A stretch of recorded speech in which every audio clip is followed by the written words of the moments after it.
Hello, salut à tous. Pour la première vidéo sur ma chaîne Enister, donc là, on a moi qui joue Shanks, donc Enister, face à Zodil et son Luffy bleu-vert. Donc oui, c'est la première vidéo de la chaîne et j'en suis très content. Là, ça commence avec un Rockstar. Mon adversaire fait leader. Il a joué Dasboness et le Mister 3. Non, le Mister 2, pardon. Et pourquoi j'ai mis le Rockstar? C'est tout simplement pour aller chercher ces petits caractères si jamais il me tape avec. Tout simplement, comme j'ai pas eu de Uta chercheur. Là, je propose un simi-leader exprès pour soit qu'il défende, parce que le but pour moi, ce serait de assécher sa main et contrôler le terrain. Et je dis fin de tour. Qu'est-ce qu'il va nous faire pour 4 dons? Donc là, il nous fait le chercheur Ivankov qui est très intéressant. Il va nous chercher la boa, je pense. C'est la meilleure target pour lui. Je pense qu'il a besoin de boa pour l'étal en fin de game, tout simplement. Et voilà. Sinon, bah, j'espère que vous allez bien, hein, que le régional de Utrecht, pour ceux qui ont fait le régional, s'est très bien passé et que vous n'avez pas eu trop chaud avec les fortes températures du moment. Ouais, donc là, je prends les PV parce que bah, j'ai quand même une main assez bricky, avec 2 Shanks 10 qui rush, un Shanks 9 de mémoire avec un Zoro. Donc j'ai pas mal de briques. Et je me dis, il va falloir que je me défende au mieux. Je prends mes PV, je trouve des counters, je trouve de quoi jouer, des bloqueurs comme le Kirou pour me protéger, me défendre. Donc là, j'ai Uta, donc qui est très bien pour encore aller chercher ces petits personnages. Là, je vais prendre, bah, sans hésitation, le Ben Beckman pour comboter à Didon avec un Shanks. Là, je crois que c'est le tour de Lukiru, ouais. C'est ça, c'est ça, c'est ça. Donc oui, donc vous aurez pas mal de petites vidéos comme ça, react sur des games. Je vais essayer de vous filmer pas que les miennes, aussi de d'autres joueurs, des matchs intéressants. Et là, du coup, ouais, c'est la liste Shanks que j'ai postée en short de mémoire, que ça soit le match de la vidéo sur le Simu, ou bah, en short, tout simplement, ma liste, et c'est la même decklist, c'est le même deck, tout simplement.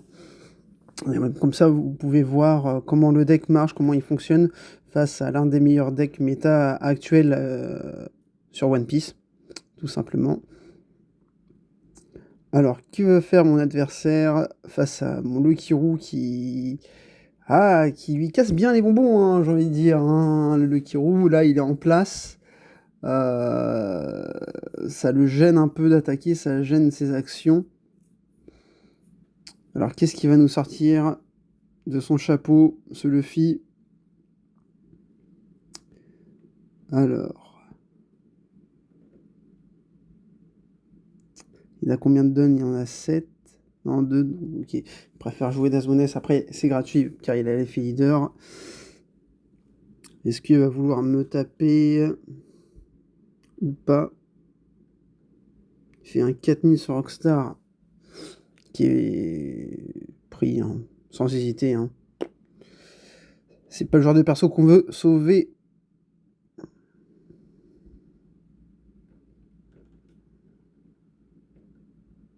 Ah oui, si jamais, oui, j'ai modifié mon nom, mon pseudo YouTube, parce que avec mes potes, on s'est dit que Monsieur Treasure, ça fait un peu, ça fait bizarre, ça fait bizarre, tout simplement. Et on a juste mis mon vrai pseudo Bandai, qui est Enister. Alors, il n'y a aucune référence à Yu-Gi-Oh! C'est juste que j'ai bien le nom. Et puis, ça s'écrit pas vraiment pareil. Je crois que j'ai une faute d'orthographe comparée à l'archétype Enister de Yugi. Et voilà. Donc là, je tape sur son Mister 2. Oui, du coup, j'ai fait le choix de pas bloquer. J'ai fait le choix de pas bloquer parce que je vais pouvoir potentiellement double KO. Enfin, KO, c'est 2 caractères qui sont couchés. Et je crois que j'ai aussi Ben Beckman en main. Donc je vais pouvoir vraiment vider son board et prendre le tempo de la partie à ce moment-là, de la game. Voilà le Ben Beckman. Et là, le Luffy appuie de perso sur son terrain. Donc là, je me dis, je suis très très bien parti pour gagner cette manche, ou cette partie du moins. Il faut savoir que de base, c'était un tournoi ST, et que cette game-là, c'était l'une des toutes dernières. Mais du coup, la première que je vais poster, comme j'ai mis la liste de Shanks. Vous allez avoir surtout des match-up avec les ST. Donc on a utilisé des proxys, comme c'est pas vraiment un tournoi à proprement parler officiel, vu que c'est dans une association, donc on autorisait bien les proxys. Et je trouvais intéressant de vous poster des matchs des ST qui vont sortir à la fin du mois. Si jamais vous avez des idées de vidéos de deck à monter, je suis à votre écoute, à votre disposition évidemment. Là, normalement, mercredi, cette fois, je vais voir si je peux filmer un local, et je jouerai principalement le deck de... comment ça s'appelle ce deck-là? Zoro Sanji. Ouais, vert bleu. Je me dis, c'est amusant. Comme j'étais pas pris pour les régios, je me dis, je vais pas me prendre la tête avec les decks. Je vais surtout venir avec des decks un peu fun pour m'amuser. Et essayer d'embêter mes adversaires. Donc là, la Boa qui gêne mon Ben Beckman. Boa très très très très grosse carte contre mon deck. Qu'est-ce que je vais faire? Je fais un 9 done de mémoire. Ah, je décide de faire un 5 leader pour lui vider sa main. Ça me va s'il prend son PV perso, mais en fait, plus qu'il descend en bas, plus que c'est dangereux pour lui.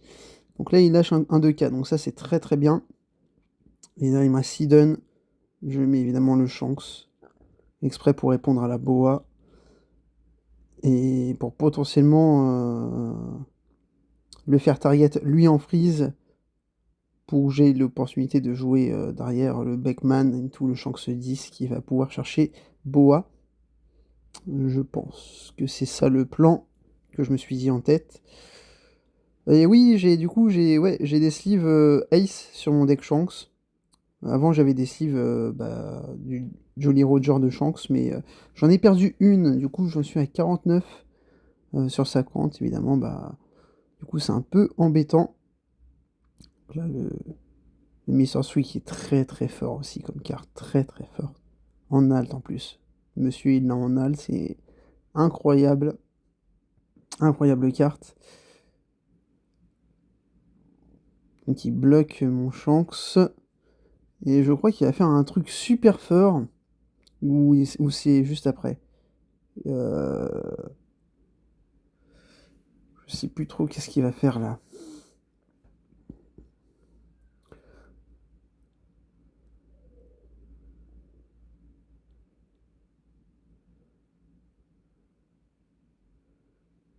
Donc les deux Luffy et un chercheur, ça peut être aussi des menaces, hein. À savoir, quand il y a 5 cartes sur le terrain, ils peuvent facilement taper à 6, voire même à 7, s'il y a 2 donnes dessus.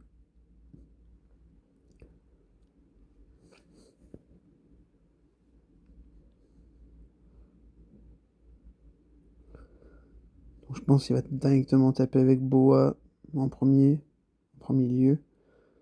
Voir ce que je fais. Ou non, il tape d'abord avec le leader. Ok. Donc là, je fais effet... Ah non, ah oui, oui, il s'est trompé parce que je suis à 7000. Du coup, comment... On est sympa, on lui dit de replay, tout simplement. En région, évidemment, ne faites pas ça, hein. Vous pouvez faire ça avec vos amis, en local, quand c'est des games à la cool. Mais quand vous préparez un régio, ou quand vous êtes en régio, t'as mis ta donne sous ton leader, t'as voulu taper à 7, à 6 sur 7. Tant pis pour toi. Surtout que j'ai placé le dé. Donc oui, faut en régio, comme il y a pas mal de price, faut vraiment faire attention, même regarder aussi les counters des adversaires. Parce qu'il y en a certains, ils counter assez vite, et ils peuvent tout simplement nous piéger, nous avoir sur le counter près. Au lieu de défendre à plus 1000 de plus, il pourrait très bien nous faire un tout pile, et puis nous on croit qu'il a défendu alors que pas du tout. Donc faut vraiment faire attention lors des régios. Là, je demande un semi-leader. Oh, je vois qu'il lâche 2000, donc ça, c'est très intéressant. Et là, pour 5 et pour 1, je joue le Ben Beckman qui joue Shanks, qui donne moins 1000 à tout le monde. Ouais, j'ai Trépin Divin aussi en main. Trépin Divin qui est une excellente carte. Euh, donc là, 14 000 sur la boa, ça fait très très mal. Et oui, donc c'est le tour d'avant, il m'a fait quand même Mister 3 qui freeze mon Shanks, plus Boa qui freeze mon Beckman. Donc là, c'était un très très bon tour pour empêcher mes actions. Mais le Shanks se dit, ce qui va chercher la Boa, bah, j'avais pas trop le choix d'aller la chercher en tous les cas. Je pouvais pas laisser lui laisser deux Boas, c'était. Je pense que je perdais le match, littéralement. Donc là, Mister 2 pour piocher, c'est toujours bien. Toujours une très bonne carte. Pour embêter mon Shanks, comme d'habitude, c'est la target principale. C'est pour ça que je l'ai joué. Mais c'est juste qu'à un moment, il pourra plus trop tout me freeze autant qu'il veut.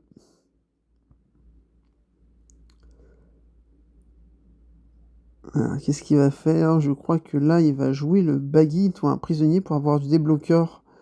Comme il y a un Shanks 10, il va essayer de se protéger un maximum, je pense. Donc là, je fais juste effet leader. On voit bien le petit dé sur mon leader. Qui est d'ailleurs, si vous ne savez pas quel style de leader c'est, Shanks, enfin ce Shanks-là, c'est tout simplement le leader du mémoire du livret de PSA que j'ai réussi à me procurer à mon local, comme ils font de rachat et vente de cartes à unité. Donc j'étais très très content de l'avoir, vu que j'adore ce deck, j'adore le deck Shanks, je l'ai joué depuis sa sortie, depuis OP9, et j'essaie toujours de l'améliorer, même si là il devient de plus en plus obsolète. Donc là mon adversaire dit fin de tour, il laisse un done-up, tous ces persos debout, ce qui est très intelligent, ça veut dire que je peux rien lui toucher. J'imagine qu'il a l'événement qui peut redresser tous ces persos pour me faire un tas d'attaques. Donc là, il faut à tout prix que je gère la plus grosse menace qui est la boa. Je peux pas la laisser debout, sinon je vais me prendre une saucée au prochain tour qui va faire très très mal. Donc là, je tape à 7, voir ce qu'il fait, s'il utilise son dun ou un bloqueur. Là, il utilise son dun, donc là j'ai la confirmation qu'il a bien l'événement pour restem tous ses persos. Enfin, du moins, c'est ce que je pense. Je sais pas si c'est vrai. Là, je fais 5 leaders exprès pour qu'il couche son bloqueur, pour que je puisse potentiellement le chercher avec, je sais pas. Mais dans tous les cas, j'ai un plan. Ah bah, en tous les cas, son bloqueur il est à 5000, donc il n'aura pas le choix de défendre. Car Shanks 10 est sur le terrain. Je sais pas si on voit, j'ai mis un petit dé entre Shanks et Boa qui dit moins 1000 à tout le board. Le Shanks 12 dans ses PV, donc là il tombe à 0. Ce qui est très très dangereux de tomber à 0 contre un deck rouge. Si là j'aurais eu Roger, la game était totalement finie. Là, ouais, mon adversaire lit la carte parce qu'il s'attendait pas. C'est pas 8000 de base, c'est 8000 de puissance. Ta bois a pris moins 1000 à cause de Shanks. Et ta bois est à 8000. Et du coup, elle se fait trépas divin. Et là, je mets un Lucky Roux, je me dis, je suis sécure, je suis bien. De mémoire, je crois que j'ai 4 cartes en main, 4 ou 5 cartes en main. 2 bloqueurs, dont un qui peut péter une de ses attaques. Je me dis, au moins, si je joue l'événement qui permet de redresser tout, je vais minimiser ses attaques et tout simplement survivre. Donc là, on voit qu'il a Demon's Game en main. Donc la carte qui permet pour 4, je crois, pour 1 et pour 3, de coucher 2 cartes actives de l'adversaire. J'avoue que je m'y attendais pas à celle-là. Et je commençais à me dire, oula, je m'attendais pas à ça, je pense que je risque... Il y a un monde, je risque de perdre. Donc là, il fait son effet leader. Donc c'est horrible, ça veut dire qu'il a joué Demon's Game pour 2. Il joue l'événement pour 2 dons. Ce deck est vachement fort, son effet est vachement fort. Pour ceux qui jouaient Smoker rouge-vert, c'est Une très belle évolution, on va dire, le Luffy bleu-vert. Donc là, il m'envoie 7 sur le leader. Je prends. Je me dis, j'ai besoin de compteurs, j'ai besoin de cartes. Je crois, à ce moment-là de la partie, je crois que j'ai 4000 de compteurs avec l'effet leader, donc 5000 de compteurs en main. Je réfléchis, en plus il y a le moins 1000 sur tout le board. C'est pour ça que j'ai pris la 7 du leader. Pour pas que ce soit facile à calculer pour mon adversaire non plus.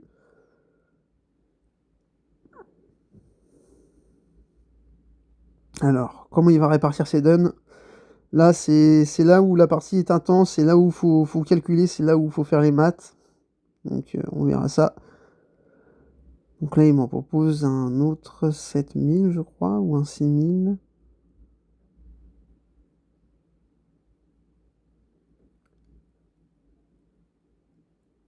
Je lui demande combien son Luffy peut taper, parce que j'imagine qu'il pourra investir des dons dessus.